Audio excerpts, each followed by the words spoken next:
Salam sejahtera, terima kasih karena bersama dengan saya di Nazilin Unity Channel. Habislah Said Sadiq Said Abdurrahman kali ini. Boleh kata babai kepada Said Sadiq.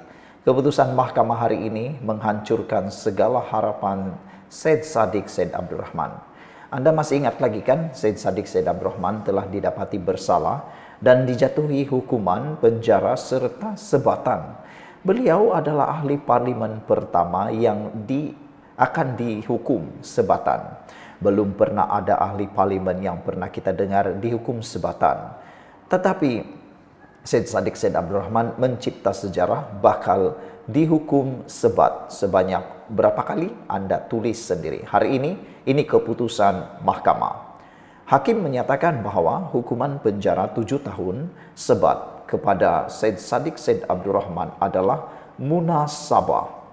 Maknanya itu tidak ada yang boleh dipertikaikan. Mahkamah Tinggi Kuala Lumpur memutuskan hukuman penjara 7 tahun, 2 sebatan rotan dan denda 10 juta ringgit terhadap Said Sadiq Said Abdurrahman adalah sesuai memandangkan golongan muda memandang tinggi ahli parlimen muar itu.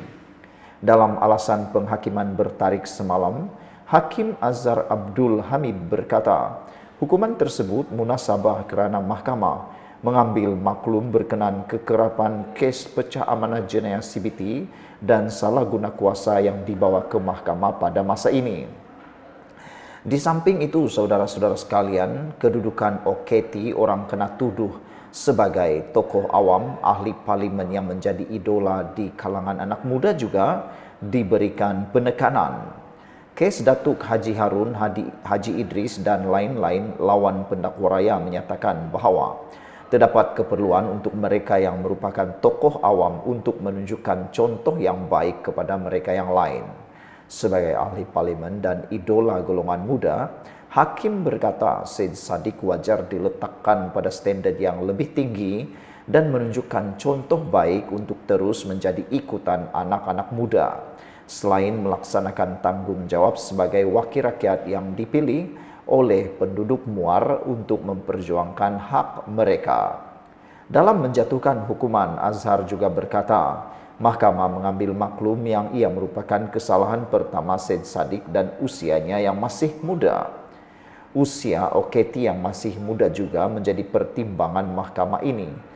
Dalam usia ini, OKT masih mempunyai banyak masa lagi untuk menyedari dan memperbaiki kesilapan yang telah dilakukan serta mengambil iktibar dari apa yang telah berlaku, katanya lagi.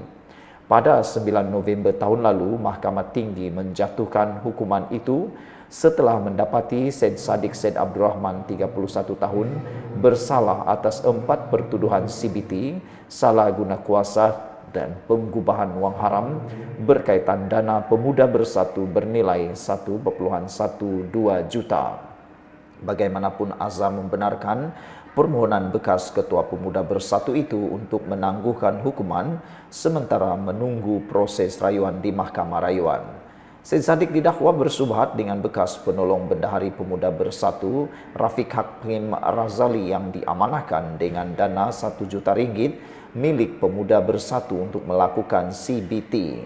Kesalahan itu didakwa dilakukan di CIMB Bank Berhad, Menara CIMB KL Central 6 Mac 2020. Dakwaan dibuat di bawah Seksyen 406 Kanun Keseksaan membawa hukuman maksimum penjara 10 tahun, sebatan dan denda.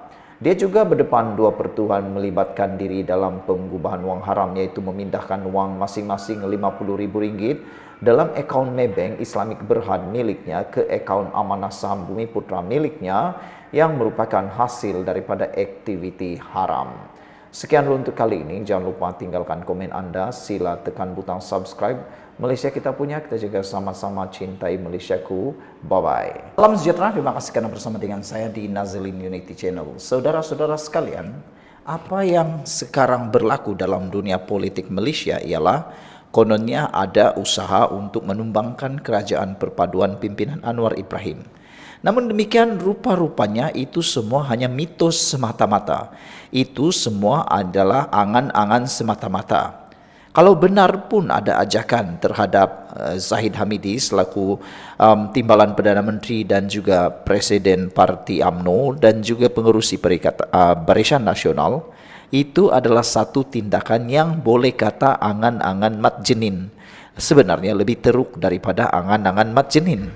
Ini kerana perkara itu sudah banyak kali berlaku. Ini kerana perkara itu sudah banyak kali diulang-ulang.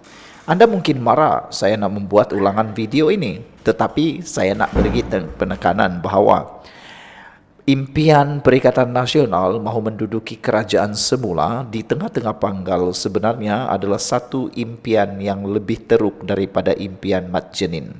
Ini kerana mereka sudah berjanji, mereka sudah menyatakan pada awal tahun 2023, pada akhir tahun 2023 juga, mereka menyatakan kononnya ada ahli parlimen Barisan Nasional.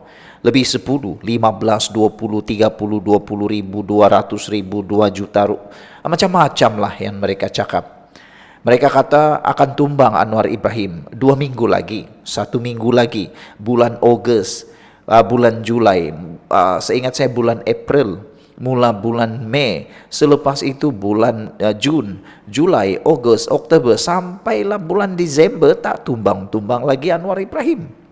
Itu yang kita kata, itu hanya angan-angan Mat Jenin yang tak mungkin mereka akan dapat capai. Walaupun itu impian mereka dan berlakunya pelbagai lagi cobaan demi cobaan, tetapi nampaknya usaha itu tidak berjaya. Kita bersyukur kerana Akta Anti Lompat Parti telah pun diperkenalkan dan telah pun diperkukuhkan, dimantapkan di banyak parti politik yang ada di Malaysia, khususnya UMNO dan Barisan Nasional. Silap-silap hari bulan kalau Akta Anti Lompat Parti itu tidak dibuat dalam masa sekarang, sudah negara kita hancur oleh perbuatan durjana para ahli politik yang gila kuasa, yang tak sabar, yang tamak, sombong dan macam-macam lagi. Netizen menggelarkan mereka yang tidak sabar mendapat kuasa, tidak sabar untuk mendapat kuasa melalui pilihan raya, melalui mandat rakyat. Netizen menggelar mereka sebagai si penjahat durjana. Ini kerana perbuatan itu sebenarnya sudah terbukti boleh menyebabkan negara kita terbelakang jauh berbanding negara-negara lain. Manakala tidak, sibuk pula nak beli di sana sini. Di tengah-tengah nak banjir ini sekarang pun ada lagi isu-isu seperti ini. Paling teruk sekali, lihat di Kelantan sekarang banjir besar. Tetapi ada pula pemimpin-pemimpin PAS yang menyatakan kononnya ada cadangan untuk menjadikan musim tengkujuh sebagai satu tarikan pelancongan. Aduh, apalah punya idea seperti itu. Bayangkanlah orang yang sudah dalam keadaan tersusah, dia pula nak ambil kesempatan buat pelancongan. Aduh, tak boleh fikir lagi kah cara lain pelancongan? Jadi saudara, tinggalkan komen Anda, apa pula pendapat Anda semua. Ini gara-gara pada satu laporan media, saya bacakan kepada Anda sebentar. Kita lihat dulu laporan media itu yang bertarik, ditulis daripada Astro Awani, dipetik daripada Astro Awani, yang mana ianya bertarik tahun 2023. Ada konon 10 ahli parlimen daripada Barisan Nasional bakal menyokong kerajaan, bakal sokong Perikatan Nasional. Ini lawak jenaka paling luar biasa. Spekulasi lebih 10 ahli parlimen blok kerajaan bakal beralih sokongan terhadap Perikatan Nasional PN untuk membentuk kerajaan baru sebenarnya adalah lebih kuat dan realistik berbanding ura-ura tambahan ahli parlimen PN bagar berpaling tada daripada blok pembangkang itu, kata ahli majlis pimpinan tertinggi Parti Pribumi Bersatu Malaysia Datuk Seri Muhammad Rizwan Ahmad Yusof. Jadi semua yang dia cakap ini sebenarnya sudah tidak berlaku pun. Sampai ke hari ini semuanya tak berlaku. Jadi itulah angan-angan Mat Jenin. Tinggalkan komen Anda. Bye-bye.